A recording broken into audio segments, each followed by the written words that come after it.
Hello students, welcome to online classes of geography of class 12. Today I am going to start the second chapter of the fundamentals of human geography. The name of the chapter is the world population, and the topics that I am going to discuss today is related to the distribution of population, density of population and growth of population. Without any delay, I am proceeding with the main topic, that is patterns of distribution of the population. Now, if we use the word distribution of population, what do you think? The people, those who are there, or the people that are spread out on the earth's surface, do you think they are evenly spread out on the earth's surface? Obviously not. There are certain pockets in the world where the clustering of the people are maximum, and there are certain areas where the population is very sparse. So the difference of the spreading out of the population, that is distribution of population. And with this respect, I can quote a statement given by George B. Cressy: Asia has many places where people are few and few places where people are many, which truly exhibits the distribution of the population pattern.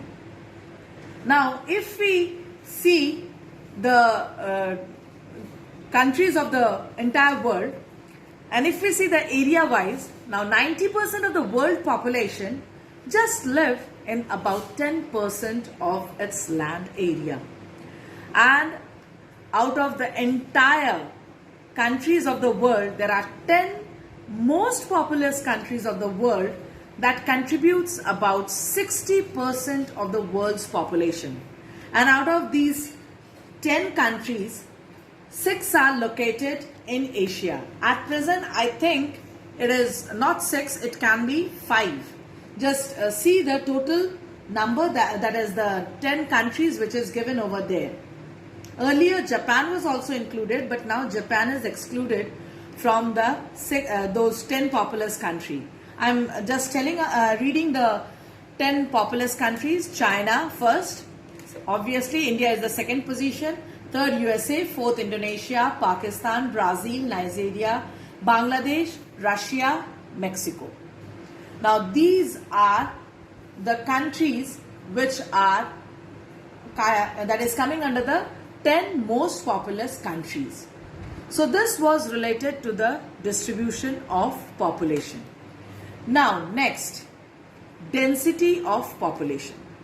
Now, what is the difference between distribution and density? Till now, I was just saying that the people are spaced out over the earth's surface. Now, I'm not mentioning any certain limitation of the area. When a unit of area is there related to the number of people residing in that small unit of area, when this ratio of man and land is being taken into account, we term it as density of population. So what is the difference? Irrespective of area is distribution, and when we take the area into concern, that is density. So density can be calculated population oblique area. So what is the basic definition it will be? It is a ratio between land and people measured in person per square kilometer. Now, density wise, the whole world is classified into 3 categories. Now, this I am going to explain it by using the world map. The whole world is classified into 3 categories. Now, the first one is areas of high density. Now, the areas of high density, the first area is the northeastern USA. The second pocket is the northwestern Europe. And the third pocket is the southern, eastern and southeastern Asia. This is the 3 pockets of that is high density of areas where population is more than 200% per square kilometer. Now, what is the reason behind it? Here we are having hot, wet, monsoonal type of climate. Here we are having cool temperate climate. Here also we are having cool temperate climate. Now the next factor is, here we are having fertile river valleys. These are the areas which are rich in mineral resources. Here we are having the better irrigational facilities. Next, we can say that this is the area where the coastal location benefits, and next, these are the areas where the large scale urbanization and industrialization has increased the population density. So these are the three pockets where the population density is near about, or it's more than 200% per square kilometer. Now the second category is low density areas, where the population density is less than 1%, only 1 person per square kilometer. Which is the area? The North Pole region, the South Pole region, the cold desert areas, this entirely the cold desert areas, the hot desert areas. These are the hot desert areas where the population is less. And another one, the high rainfall regime near the equatorial region, where the rainfall is very high. That is the area where the population is very low. So these are the pockets where the population density is very low. Now what is the reason behind it? Obviously, in all the categories, whether it is this place, whether it is this place, or whether it is this place, here the climatic condition is unfavorable. In these areas, the terrain, that is the land surfaces, are uneven. They lack level of land, and either it is hot desert region or it is cold desert areas. The growing season is very short. And lastly, in these areas, the means of infrastructural development, that means transportation and communication system, is very, very poor. So these are the reasons or the factors why the population density is low. Now the moderate density areas, the areas which is neither coming under the high density, neither coming under the low density. The rest of the areas comes under the category of moderate density of areas, and the density varies between 11 to 50% per square kilometer. Now why the density is moderate over there? Because these are adjacent to the high densely populated areas. That means they are able to acquire the benefits of the factors that the high density area prevails. So thus wise, these are the areas which are moderate density areas. Now which are the specific countries that we can consider coming under the category of high density? Western China, Southern India, Norway, Sweden, Finland. There are many such countries comes under the, like Australia, New Zealand, they all come under the category of moderate density of population. So here we conclude the topic of density of population. Now as a whole, we will club all the factors that I discussed just now under the three subheadings that influences the distribution of population. Number one, geographical factors. Now what are the factors coming under the geographical factors? Number one, availability of fresh water, level land, that is a moderate climate or favorable climate, and fertile soil or the nature of the soil.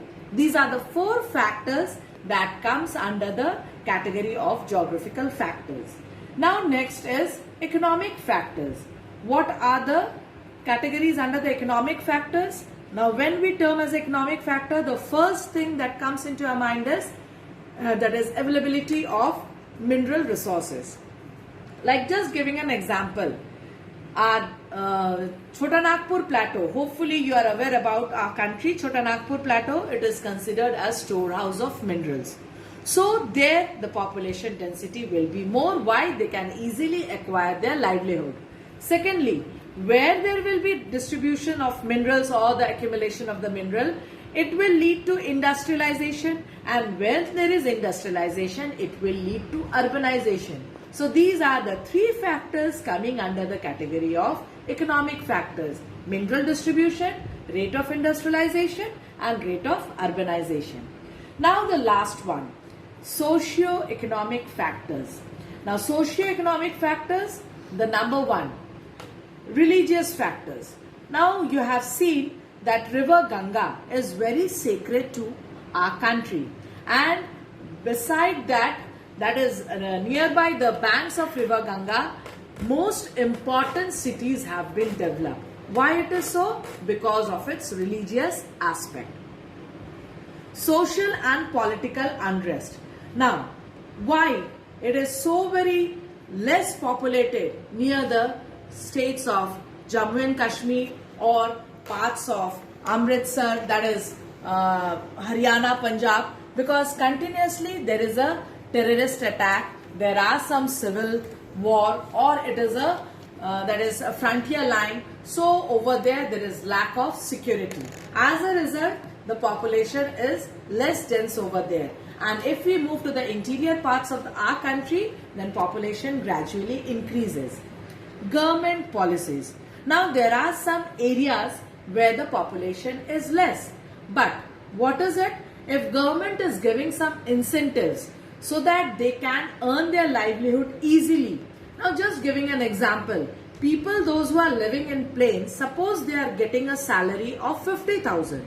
But if they want to move to the hilly region, suppose they are going to the Arunachal Pradesh or they are going to the Leh Ladakh region, government is giving a hill allowance to them, but much more extra added income to those workers. So this increases, or this push the factors, the population to those areas so that they can earn bit much more, that is their livelihood or more money. And this is coming under the third point, that is government policy. They are continuously helping to redistribute the population.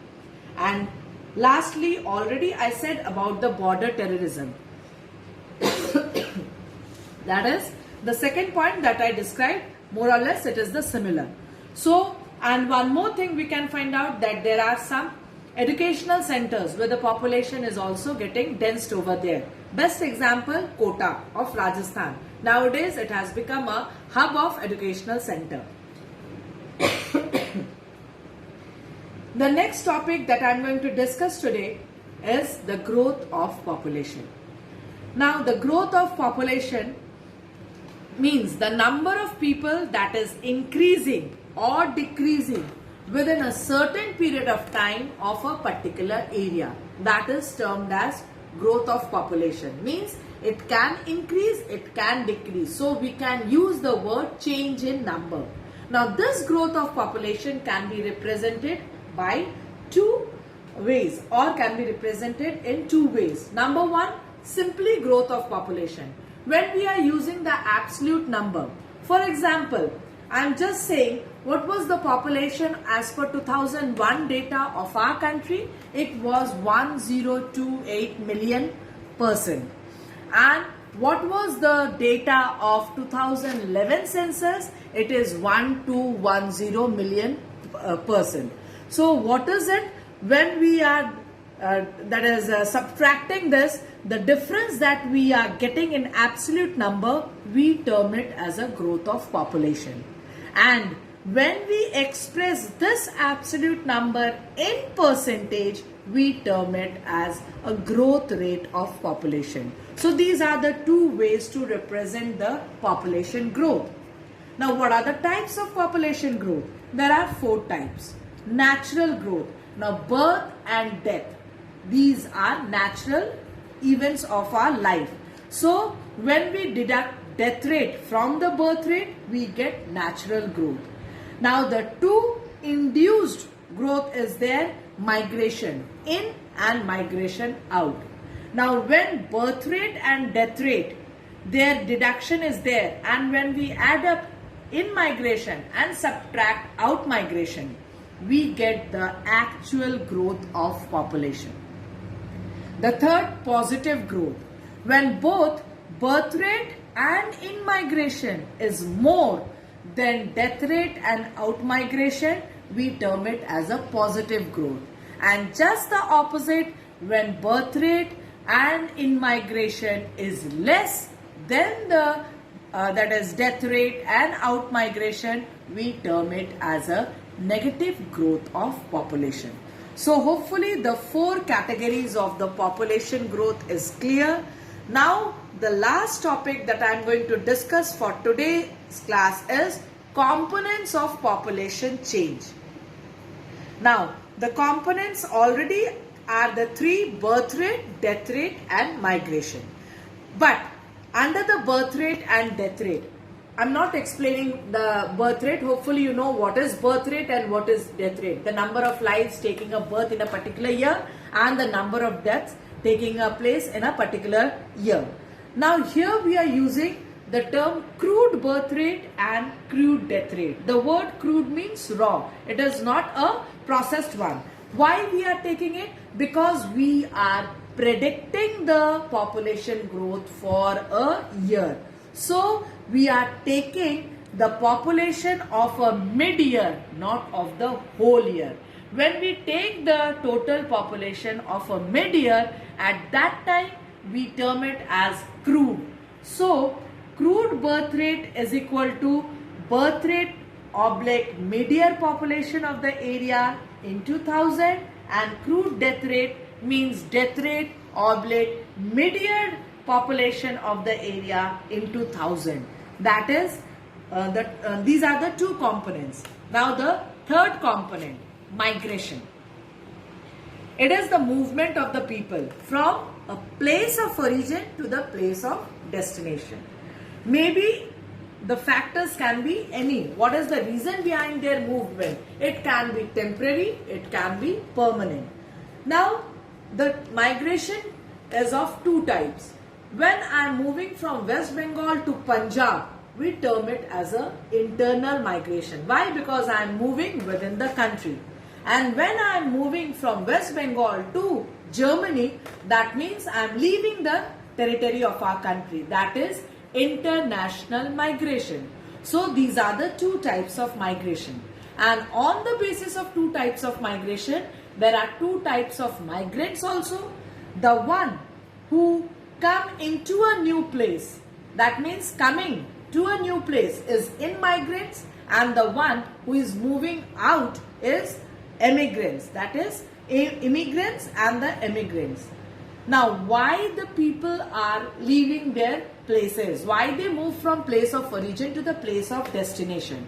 There are two factors behind this. One is push factor, another one is pull factors. Now what are these push factors? If there is no employment opportunities, that is lack of employment opportunities. When there is no employment opportunities, obviously there will be poverty, and there are many places where continuously political wars or civil wars are going on. So political instability, and due to excessive development or industrialization, there is lots of pollution, lots of environmental degradation. So climatic condition is not pleasant, that is unpleasant climatic condition. And lastly, if the development is not up to the mark, if the level of development is very low. So these are some of the push factors that continuously makes a difference for people leaving the places. Now why the people are attracted to some of the places? We can use it just the vice versa. Having better job opportunities, their healthy living condition, their eco-friendly environment condition, there is continuously peace and political stability, their life and property is secured, and lastly, they are having pleasant eco-friendly climatic condition or better conditions for living. So thus people migrate for better economic and social life.